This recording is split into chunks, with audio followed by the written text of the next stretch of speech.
The quantum crystal pulsed with a faint blue light in the center of the research chamber. Elder historian Braun had spent 30 years studying the progenitor artifacts, and this was the most complete message he had ever found. His scaled fingers trembled as he activated the translation matrix one more time, hoping he had made an error in his previous readings. The ancient words appeared in holographic text above the crystal, unchanged from every other translation. Beware the children of the Forge of Storms. They cannot be broken. They cannot be ruled. Leave them alone. Braun closed his eyes and pressed his palm against the cool stone wall of the archive. Somewhere above him, in the grand assembly halls of the Galactic Coalition headquarters, the Council was debating the fate of a species they knew nothing about. A species that had just announced its presence to the galaxy through primitive radio transmissions. A species from a planet the progenitors had marked with dire warnings. He had presented his findings to the Council 3 times already. Each time, Ambassador Rena had dismissed his concerns with a patient smile that barely concealed her contempt for his work. The progenitors had been extinct for 5,000 years. Their warnings were relics of a more superstitious age, she claimed. The Coalition had absorbed 47 species into its membership through peaceful subjugation. This new species, calling themselves humans, would be no different. Bron gathered his data tablets and made his way through the winding corridors toward the council chamber. Perhaps if he showed them the other fragments he had found, the ones describing what happened when the progenitors ignored their own warnings, they would listen. The archive contained references to 3 separate encounters between the ancient race and these humans. All 3 had ended badly for the progenitors. The council chamber buzzed with excited conversation when he arrived. Braun slipped into his seat in the observer's gallery, noting that High Marshal Draven had joined the session. The military commander stood nearly 8 feet tall, his armor decorated with medals from dozens of successful subjugation campaigns. His presence meant the council had already made its decision. Ambassador Rena called the session to order. Her silver robe shimmered under the chamber lights as she addressed the assembled representatives. Distinguished members, we have confirmed the location of the species transmitting radio signals. Their planet, which they call Earth, lies in a remote spiral arm of the galaxy. Initial scans show abundant resources, particularly rare metals and biological compounds. The species has not achieved faster-than-light travel and possesses only primitive fusion weapons. A holographic display showed Earth rotating slowly above the council floor. Braun leaned forward, studying the planet with growing unease.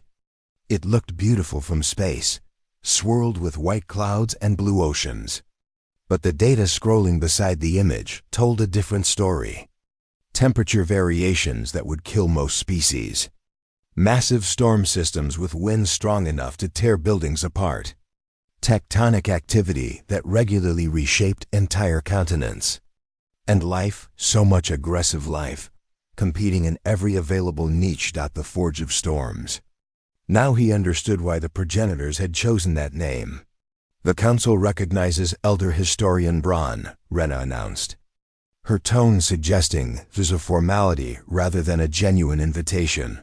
Braun stood, his elderly frame feeling the weight of every one of his 200 years. Ambassador, council members, I must once again urge caution. The progenitors left specific warnings about this species and their world. They described the humans as the most dangerous life forms they had ever encountered. High Marshal Draven laughed, a sound like grinding stone. Dangerous? Elder, they still use chemical propulsion for space travel. My fleet could pacify their entire planet in less than a cycle. The progenitors had technology far beyond ours, Braun countered. Yet they chose to retreat from Earth and seal all records of its location. Doesn't that concern you?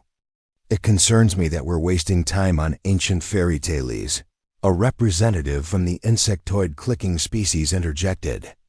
The progenitors were paranoid isolationists who destroyed themselves through infighting. Their warnings are worthless. Braun played his final card, activating a holographic recording he had discovered in the deepest levels of the archive. The image of a progenitor appeared, its crystalline form fractured and dim with age. The being spoke in the ancient language, and Bron's translator converted the words. We designed them to survive anything, to adapt to any threat, to never surrender. We succeeded too well. They are everything we hoped to create and everything we should have feared. Whoever finds this message, I beg you, do not make contact with the humans of Earth. Do not try to conquer them. Do not even let them know you exist. We barely escaped with our civilization intact.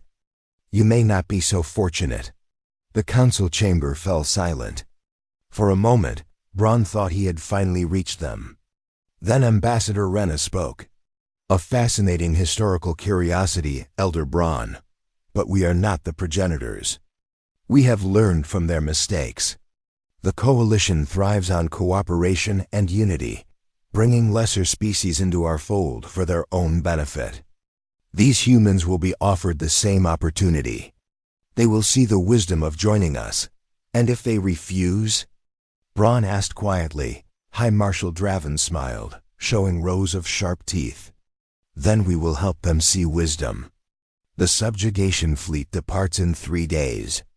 I estimate we'll have their surrender within a week of arrival. The council voted. 41 in favor of immediate contact and colonization. 6 abstentions. Only Bron's own species, the scholarly keepers of memory, voted against the measure. Bron left the chamber feeling like he was watching a disaster unfold in slow motion. He returned to his archive and began copying every fragment of information about humans onto secure storage crystals. When the coalition learned the truth about the species they were provoking, someone would need to remember that they had been warned.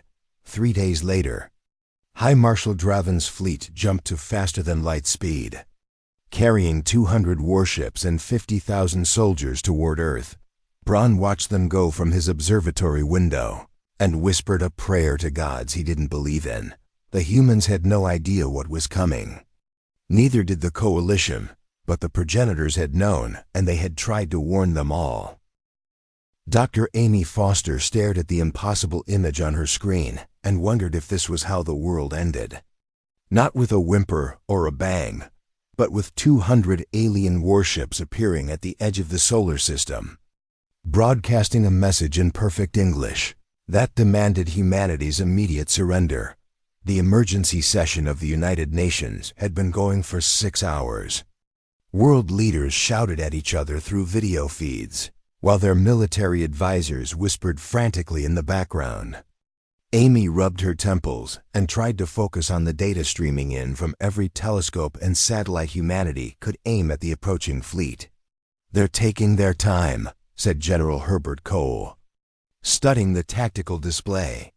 Moving slowly, letting us see them. This is psychological warfare. They've done this before, Amy replied. Her linguistics team had analyzed the broadcast and found linguistic patterns suggesting the message had been translated from a template. They have a script for this.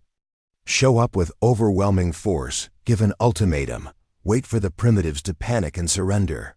Will we? Someone asked from across the room.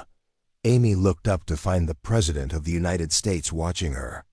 President Linda Gray had aged 10 years in the past 6 hours, but her eyes remained sharp and focused. That depends on what we have to lose, Amy said carefully. If we surrender, they want 60% of our resources, military occupation of major cities, and conscription of our youth into their labor forces. We become property, and if we fight, they'll bombard us from orbit. We have no defense against that. The room fell silent. On the main screen, the alien fleet continued its slow approach toward Earth, like a predator giving its prey time to understand how thoroughly it was trapped. Then a voice crackled over the speakers, rough with exhaustion and dark humor. So we make them come down here and take it from us. Lieutenant Owen Bradley had been patched in from his Army Ranger base in Georgia.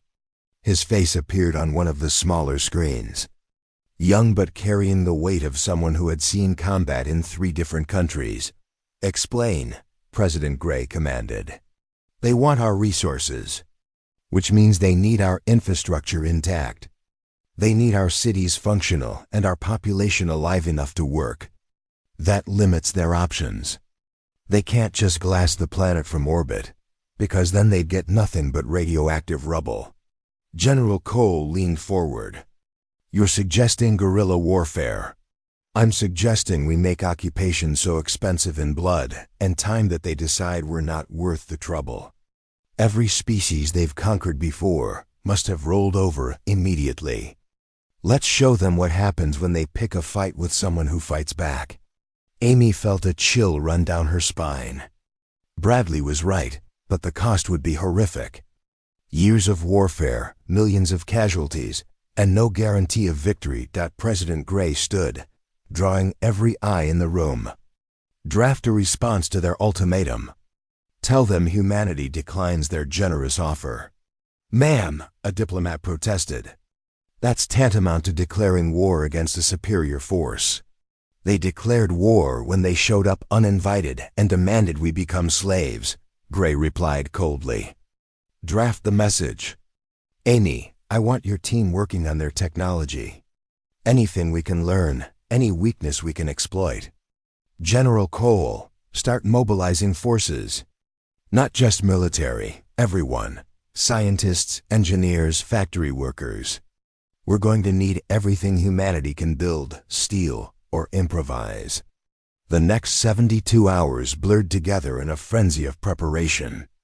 Amy barely slept, coordinating between research teams analyzing alien transmissions and military units preparing for invasion. The world watched in stunned silence as nations that had been enemies for generations put aside their differences and united against a common threat. Hi. Marshal Draven's response to humanity's refusal arrived exactly on schedule. A single missile struck an uninhabited island in the Pacific, vaporizing it completely. The message was clear: surrender or face annihilation. Humanity's answer came 6 hours later. Every nuclear weapon humanity possessed launched simultaneously, targeted at the approaching alien fleet. Draven had expected missiles, but not the sheer suicidal audacity of throwing everything at once. His shields held against most of the barrage, but 3 ships on the fleet's outer edge suffered catastrophic damage when overwhelmed by multiple impacts. "Impossible," Draven muttered, watching the humans follow up their nuclear attack with kinetic strikes from weaponized satellites and a swarm of repurposed cargo ships rigged with explosives and crude guidance systems. It was primitive, wasteful, and completely insane. It was also working. 2 more ships took damage before Draven ordered a tactical retreat to regroup. The humans lacked faster-than-light technology, but they had something his analysts hadn't accounted for: a complete willingness to sacrifice everything for victory. The cargo ships had crews aboard, volunteers who aimed their vessels at alien warships and didn't try to escape before impact. Amy watched the tactical display update with grim satisfaction. They had hurt the alien fleet, but at terrible cost. 1,600 people dead in the cargo ship attacks, hundreds more in the satellite operations. And this was just the first engagement. President Gray addressed the world from a bunker deep beneath Washington. Today, humanity sent a message to the stars. We will not go quietly. We will not surrender. And we will make them regret ever finding Earth. In the research lab, Amy's team celebrated their first small victory. They had captured an intact alien missile and were already reverse engineering its guidance system. Patricia Webb, a brilliant young engineer, was practically glowing with excitement as she mapped out the propulsion technology. "Give me 6 months," Patricia said. "Maybe a year. I can build us a faster-than-light drive." "You have 3 months," Amy replied. "Maybe less." High Marshal Draven regrouped his fleet and prepared for a proper invasion. This barbaric species had surprised him once. It wouldn't happen again. He ordered his ships into standard bombardment formation and aimed every weapon at Earth's largest cities. Then something strange happened. His communication systems lit up with incoming messages from dozens of ships simultaneously. His crew members were questioning the orders. Some were refusing to fire on civilian populations. The humans had broadcast footage of their planet, showing families and children, making the cost of orbital bombardment impossible to ignore. Draven realized with growing horror that the humans weren't just fighting his fleet.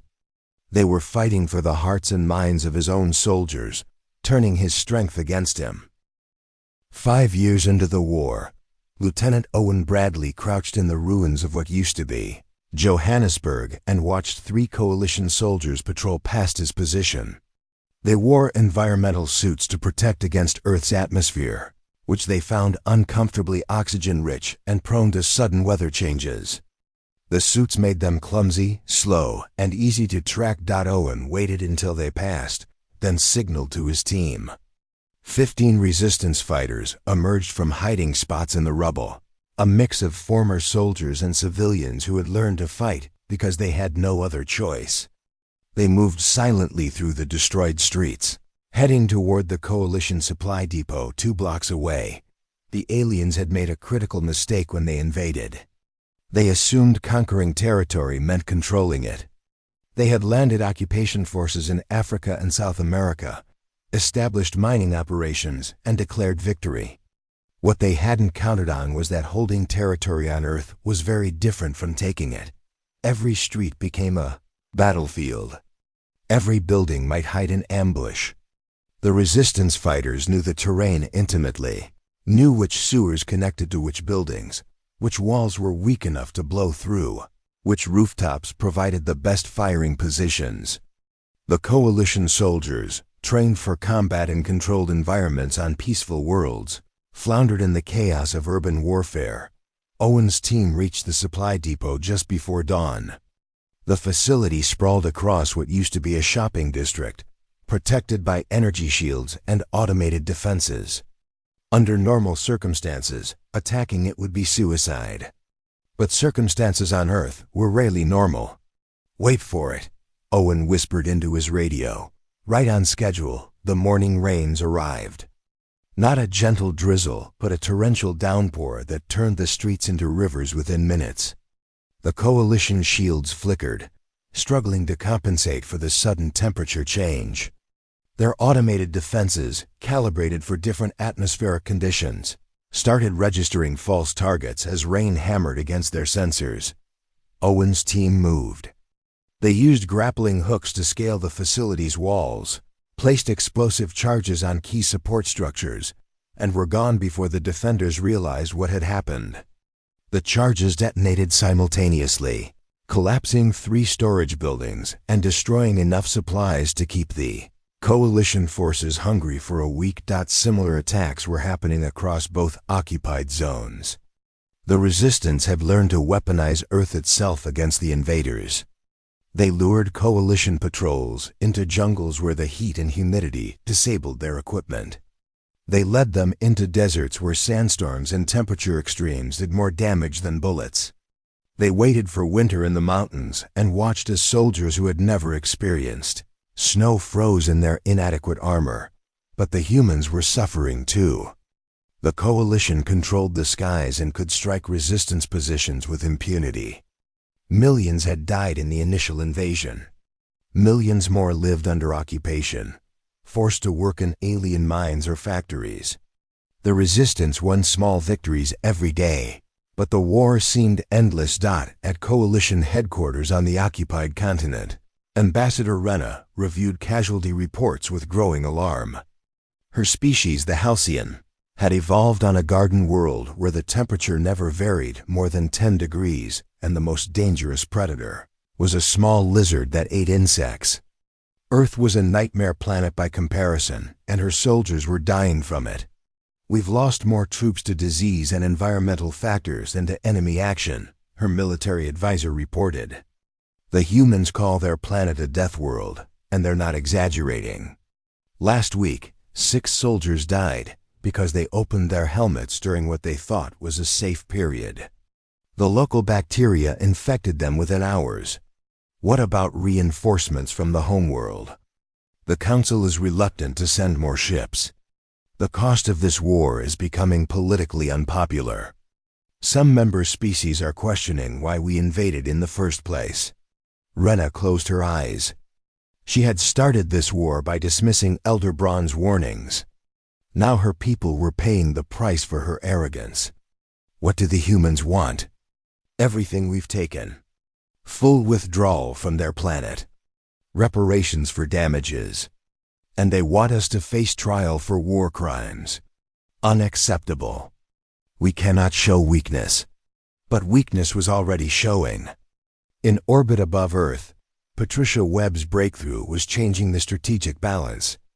The young engineer had done the impossible, reverse engineering faster-than-light technology from captured alien equipment in just 3 years. Human ships, crude and ugly compared to coalition vessels, but numerous and crewed by people who had nothing left to lose. We're now striking coalition supply lines. Captain Roger Dane commanded humanity's first FTL warship, a converted cargo hauler bristling with weapons that had been added wherever they would fit. His crew called it the Defiance, and they treated every mission like it might be their last because it very well could be. Their target today was a coalition mining operation on a moon in a neighboring star system. The facility used slave labor from the Halcyon species, prisoners taken from their homeworld and forced to work in brutal conditions. High Marshal Draven had started taking hostages from coalition worlds when those worlds began questioning the war. The Defiance dropped out of FTL right on top of the facility. Dane's crew moved fast, disabling the guards and freeing the Halcyon workers before reinforcements could arrive. But instead of executing the coalition overseers, as everyone expected, Dane had them treated for injuries and sent home with a message. "Tell your people what happened here," he said to the ranking overseer. "Tell them that humans could have killed you but chose mercy. Tell them that we're fighting for freedom, not revenge." The freed Halcyon workers stared at their rescuers in confusion. They had been told humans were savages, barely more than animals. But these warriors offered them food, medical care, and a choice: return home or settle on Earth. Most chose Earth, and they brought stories with them. Stories that spread through coalition space like wildfire. Stories of human brutality in combat, but also human compassion toward prisoners and civilians. Stories that made coalition citizens question everything their government had told them about this war. Elder Braun heard these stories in his archive and allowed himself a small moment of hope. The humans were doing something the progenitors never managed.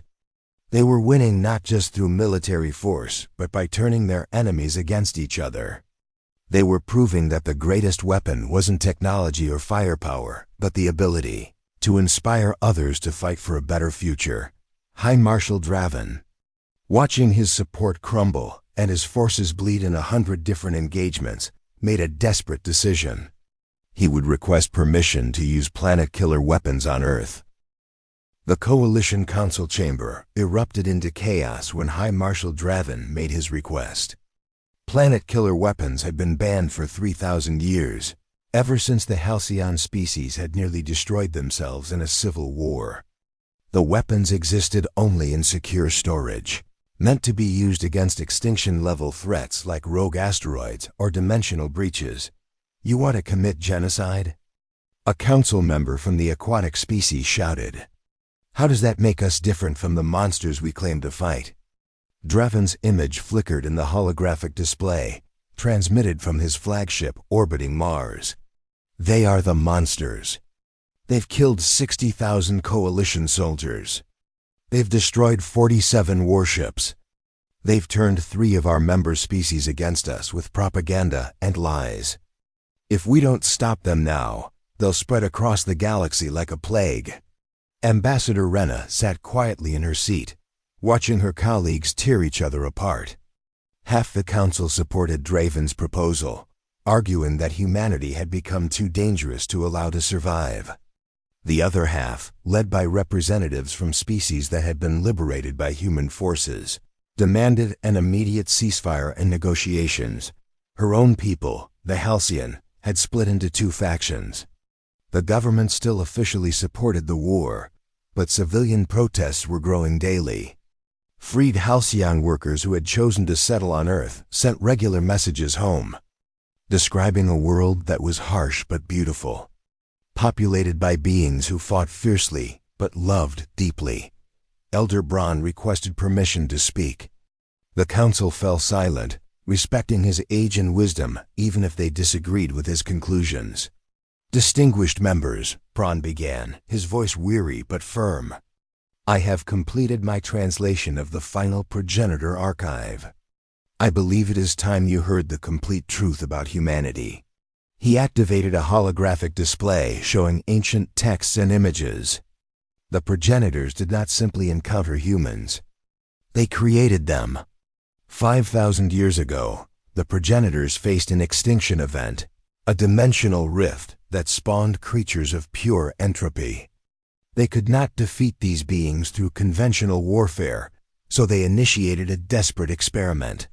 The hologram showed Earth, young and violent, its surface still cooling from formation.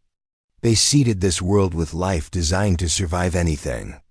They manipulated evolution to create a species that could adapt to any threat, overcome any obstacle, and never surrender. They created humanity to be the perfect weapon against the darkness beyond our dimension. Shocked murmurs rippled through the council. Braun continued, "The experiment succeeded beyond their expectations. Humanity developed exactly as designed, but the progenitors realized too late what they had done. They had created a species so resilient that it terrified them. When the dimensional threat was finally sealed, the progenitors debated whether to destroy Earth and eliminate their creation. They chose to leave humanity alone, hoping the species would destroy itself before reaching the stars." "Why didn't they destroy Earth?" Ambassador Rena asked quietly. "Because they realized humanity possessed something they had not designed into them, something that emerged naturally from the struggle for survival. Humanity developed the capacity for cooperation, for protecting the weak, for sacrificing themselves for others. The progenitors understood that destroying such beings would make them worse than the monsters they had fought." The council chamber fell silent. The implications were staggering. Humanity wasn't an accident or a random evolutionary path. They were engineered to be survivors, warriors, protectors. "This changes nothing," Draven declared. "Engineered or natural, they're still killing our soldiers and destabilizing the coalition. We need to eliminate the threat." "No," Rena said, standing slowly. "We need to stop being the threat." She looked around the chamber, meeting the eyes of every council member. "We started this war. We ignored warnings. We invaded their world without provocation. Everything they've done has been in self-defense. If we use planet-killer weapons now, we prove that we're the monsters, not them." Dr. Amy Foster received an unexpected transmission 3 days later. It came through official coalition channels, which meant someone high up wanted to talk. She assembled her emergency council, now including President Gray, General Cole, and Captain Dane, who had returned from his latest raid. The holographic image that appeared showed Ambassador Rena, looking exhausted but determined. "Dr. Foster, my name is Ambassador Rena. I am addressing you without the authorization of my government to propose a ceasefire. Why would we trust anything the coalition says?" President Gray demanded. "Because I'm not speaking for the coalition. I'm speaking for those of us who realize this war was a mistake." Rena took a breath. "High Marshal Draven has requested permission to use planet-killer weapons against Earth. The Council is divided. If we don't stop this war now, it will end with the extinction of your species or the dissolution of the coalition. Neither outcome serves anyone." Amy studied the alien ambassador carefully. "What are you proposing?" A conditional ceasefire. Coalition forces will withdraw from Earth and all occupied territories. We will provide reparations for the damage we've caused. In return, we ask that humanity help us defend against external threats to the galaxy. You want us to join the organization that tried to enslave us? General Cole asked incredulously. No, we want to dissolve the current coalition government and form a new galactic assembly where humanity is a founding member with full rights and representation. We need you not as subjects, but as partners. Captain Dane leaned forward. There's a catch. There's always a catch. The catch is that High Marshal Draven and his supporters will not accept this peacefully. They command roughly 40% of the coalition fleet and have the loyalty of several hardline member species. If we proceed with peace negotiations, they will likely attempt a military coup. Amy looked at her colleagues. They were exhausted, worn down by 6 years of brutal warfare. But she could see the hope flickering in their eyes. Hope that maybe, finally, the killing could stop. We'll need to see good faith, Amy said. Complete withdrawal from Africa and South America. Release of all prisoners. Access to coalition medical technology to treat our wounded. Agreed, Rena replied immediately. And I have one more thing to share with you. She transmitted a data package. Complete technical specifications for coalition technology, including weapons, shields, and faster-than-light drives. If Draven attempts his coup, you'll need every advantage you can get. The transmission ended, leaving the human council staring at each other in stunned silence. Patricia Webb opened the data package and gasped. This is everything. With this, we could upgrade our entire fleet in months instead of years. It's also bait, General Cole warned. Draven could be using Reyna to lure us into a trap. President Gray made the decision. We verify the withdrawal first. But if Reyna is genuine, then we help her stop Draven and end this war. The Halcyon homeworld burned. Not literally, but politically, socially, in every way that mattered. Protesters filled the streets of the capital city, demanding an end to the war with humanity. Ambassador Reyna watched from her office window as security forces tried and failed to maintain order. Her people, peaceful by nature, had finally found something worth fighting for. The military reports that 40% of our fleet has declared loyalty to High Marshal Draven, her aide reported. He's calling you a traitor and demanding your arrest. Reyna smiled grimly.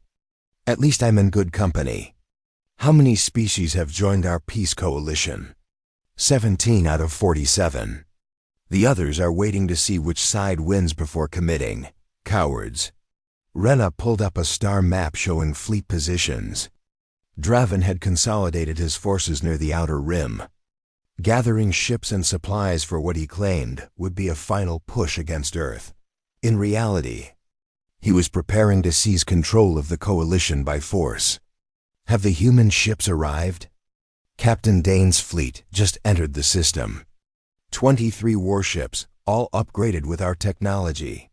They're requesting permission to take defensive positions around our homeworld. The irony wasn't lost on Reyna.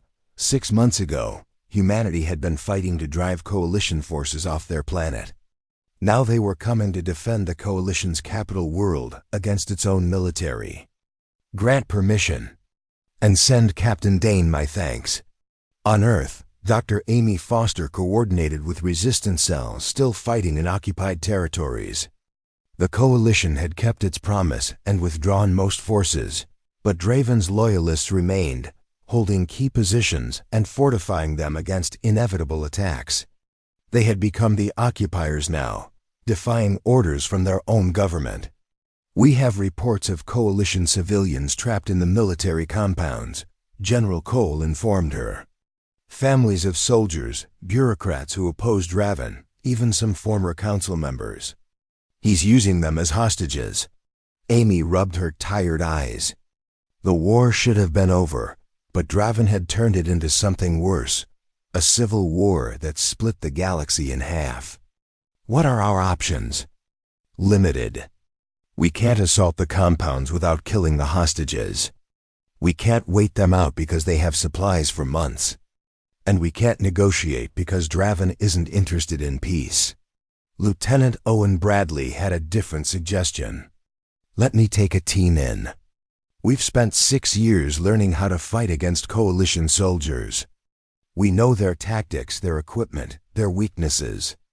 Give me 20 good fighters and access to those technical specs Patricia's team decoded. And I'll get those civilians out.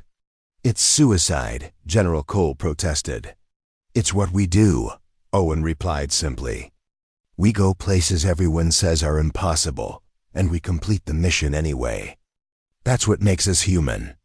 Amy approved the mission, knowing she might be sending Owen and his team to their deaths, but trusting that they had earned the right to make that choice themselves.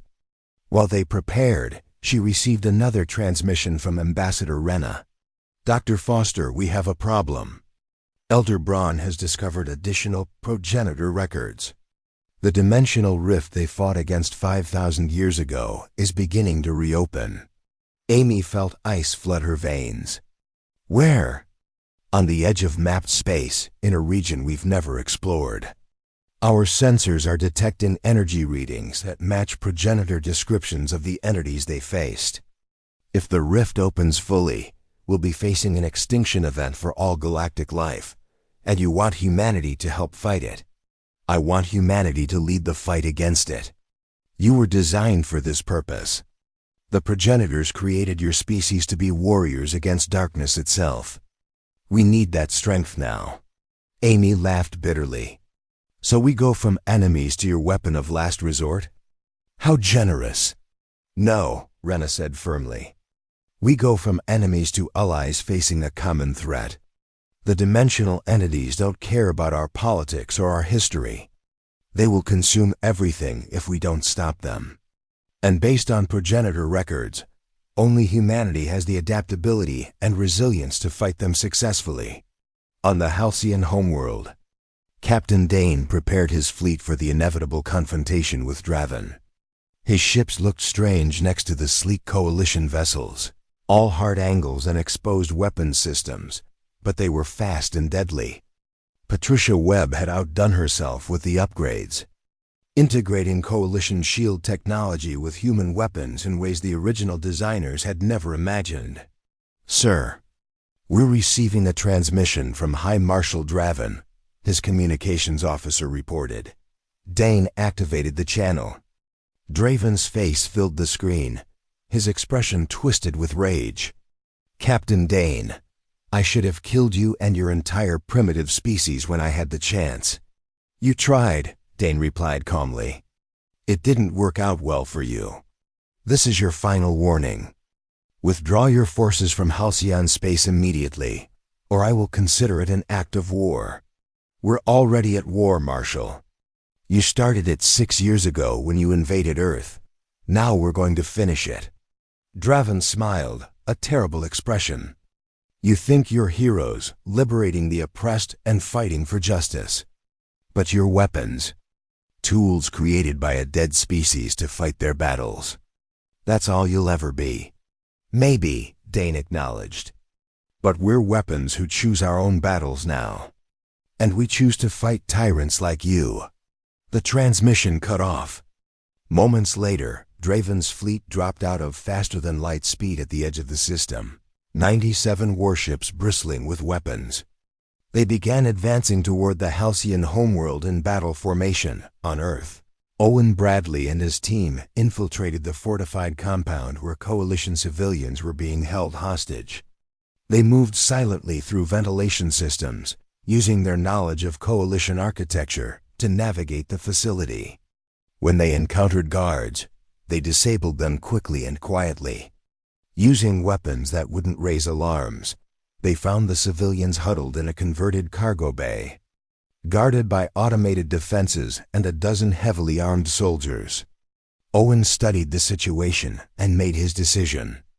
Instead of attacking, he walked out into the open with his hands raised.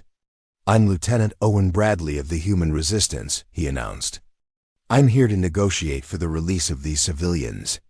The Coalition guards stared at him in shock. Their commander, a grizzled veteran, laughed harshly.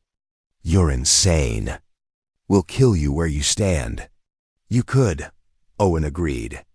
"But then my team, which has already disabled your external defenses and placed explosives on your main power generator, will destroy this entire compound. Or you could accept my offer, safe passage off. Earth for you and your soldiers in exchange for the civilians. We don't negotiate with terrorists. Then you're going to die for a cause that's already lost. High Marshal Dreven's fleet is about to attack the Halcyon homeworld. Even if he wins that battle, he's lost the war. The Coalition will never accept him as a legitimate leader. You're fighting for nothing." The commander hesitated, doubt flickering across his face. "What guarantee do we have that you'll keep your word?" Owen pulled out a data pad and showed him footage of human forces treating Coalition prisoners with respect, providing medical care, and allowing them to return home safely. "We keep our word, even to enemies. That's the difference between us and Draven. Now choose. Leave as free soldiers, or die as forgotten casualties." Space around the Halcyon homeworld erupted into chaos as two fleets collided. Captain Dane's human ships moved like predators, fast and aggressive, targeting the weak points Patricia Webb had identified in Coalition shield systems. Draven's forces outnumbered them 4-1, but the humans fought with a desperation their enemies couldn't match. "Target their command ship," Dane ordered, watching tactical displays update in real time. "If we can disable Draven, the rest of his fleet might surrender." His crew worked with practiced efficiency, veterans of dozens of engagements against impossible odds. They had learned to make every shot count, every maneuver matter. The Defiance shuddered as enemy fire struck its shields. But the ship held together through a combination of Coalition technology and human stubbornness. On the bridge of Draven's flagship, alarms screamed as human ships tore through his formations. The Marshal watched in disbelief as these primitive vessels, upgraded with stolen technology, matched his best warships blow for blow. How had this happened? How had the galaxy's newest species become such formidable warriors in just 6 years? "All ships, focus fire on the human flagship," Draven commanded. "I want that ship destroyed." 20 Coalition vessels turned their weapons on the Defiance. Dane saw the attack coming and made a split-second decision. Instead of retreating, he accelerated directly toward Draven's command ship, using it as cover against its own fleet. The Coalition ships hesitated, unwilling to fire on their Marshal. "Sir, we're getting hailed by Ambassador Rena," Dan's communications officer reported. "She says the dimensional rift is expanding faster than expected. Energy readings are off the scale." Dane swore. They didn't have time for this battle. Every moment they spent fighting each other was time the real threat grew stronger. He opened a channel to all ships, both human and Coalition. "This is Captain Roger Dane to all vessels.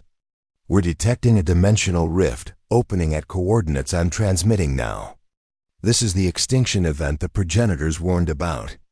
If we don't stop fighting each other and deal with this threat immediately, none of our disagreements will matter because we'll all be dead." For a moment, the battle paused. Sensors confirmed his data. The rift was real, and something was coming through it. Something that made even the most battle-hardened warriors feel primal fear. High Marshal Draven stared at his displays, watching as reality itself tore open at the edge of known space. Entities emerged from the rift, beings of pure entropy that consumed matter and energy with equal hunger. The progenitors had nearly gone extinct fighting these things. What chance did the current civilizations have? "All ships, new priority target," Draven ordered, his voice subdued. "Proceed to coordinates and engage dimensional entities." "This battle is over." "Just like that?" Dane asked, suspicious. "Just like that, Captain. I may be many things, but I'm not suicidal. If we're all going to die anyway, we might as well die fighting something that actually deserves it." The combined fleet jumped to faster-than-light speed, racing toward the dimensional rift. Behind them, on Earth and the halcyon homeworld, billions watched the broadcasts and held their breath. The war between humanity and the Coalition had ended not with treaties or surrender, but with a mutual recognition that some threats transcended their conflicts. Lieutenant Owen Bradley stood on the tarmac at the abandoned Coalition compound, watching the last transport ship lift off with freed civilians and surrendered soldiers. His team had succeeded without firing a shot, proving that sometimes the greatest victories came from choosing mercy over violence. "Think we'll survive what's coming?" one of his soldiers asked, staring up at the stars. "We always do," Owen replied. "That's what makes us human." At the dimensional rift, the combined fleet encountered horrors the progenitors had tried to warn them about. Entities that existed partially outside normal space, creatures that couldn't be killed with conventional weapons. Captain Dane's fleet took point, with Coalition ships providing support fire and shield coverage. The battle was brutal and confusing. Weapons that should have destroyed the entities only seemed to slow them down. Ships vanished into patches of distorted space, never to be seen again. But the humans adapted, as they always did. They discovered that the entities were vulnerable during the moment they fully materialized. A split second when they became solid enough to damage. Patricia Webb, monitoring the battle from Earth, worked frantically on a solution. The progenitors had sealed the rift before, which meant it was possible. She analyzed their technology, combined it with human innovations, and created a device that could destabilize the dimensional breach. "It needs to be deployed at the exact center of the rift," she transmitted to the fleet. "And someone has to stay with it to calibrate the frequency in real time. It's a one-way trip." Captain Dane volunteered immediately. "Transmit the specifications to my ship." "We'll deliver it." "Roger, there has to be another way," Rena protested over the command channel. "There isn't. And even if there was, this is what humans do. We run toward the danger so others don't have to." Dane looked at his crew. "Anyone who wants to evacuate can take the escape pods." No judgment. Not a single crew member moved. They had signed up for this mission, knowing it might be their last. They were soldiers, warriors, defenders of a species that refused to surrender even when surrendering made sense. The Defiance accelerated toward the rift, weapons blazing as it cleared a path through the dimensional entities. Coalition ships formed a protective corridor, sacrificing themselves to buy Dane precious seconds. High Marshal Dreven's vessel took catastrophic damage, shielding the Defiance from a particularly massive entity. "For what it's worth." "Captain," Dreven transmitted as his ship broke apart, "I was wrong about your species. You're not weapons. You're something far more dangerous. You're hope." The Defiance reached the rift's center. Patricia's device activated, sending pulses of energy that resonated with the fabric of reality itself. The dimensional entities recoiled, retreating back through the rift as it began to collapse. Dane felt the ship shudder as spacetime twisted around them. He thought about Earth, about the billions who would live because his crew chose to die. He thought about the progenitors who had created humanity for exactly this moment. And he thought about the future, a galaxy where humans and aliens would work together instead of fighting each other. The rift sealed with a flash of light that was visible across half the galaxy. The Defiance was gone, but the threat was contained. On Earth, Dr. Amy Foster addressed a somber crowd. "Today, we lost brave soldiers who proved what humanity could accomplish. But we also gained something more valuable. A place among the stars not as conquerors or subjects, but as equals and protectors." The Galactic Assembly formed 1 month later, with humanity as a founding member. Ambassador Rena proposed that humans take on the role the progenitors had intended, guardians of the galaxy, against existential threats. The proposal passed unanimously. Years later, when another dimensional rift opened, Lieutenant Owen Bradley, now a general, led a combined force of humans and aliens against it. They were ready this time, trained in human tactics and armed with weapons designed by Patricia Webb. They sealed the rift with minimal casualties. Elder Braun, now ancient beyond measure, watched the victory from his archive and smiled. The progenitors had been right about humanity's potential, but wrong about one crucial detail. Humans weren't unstoppable because they were designed to be warriors. They were unstoppable because they chose to be protectors. Even of those who had once been enemies, the galaxy had learned its lesson. When the elders warn you about something, you listen. And when humanity offers friendship, you accept it, because having them as allies was far better than having them as enemies.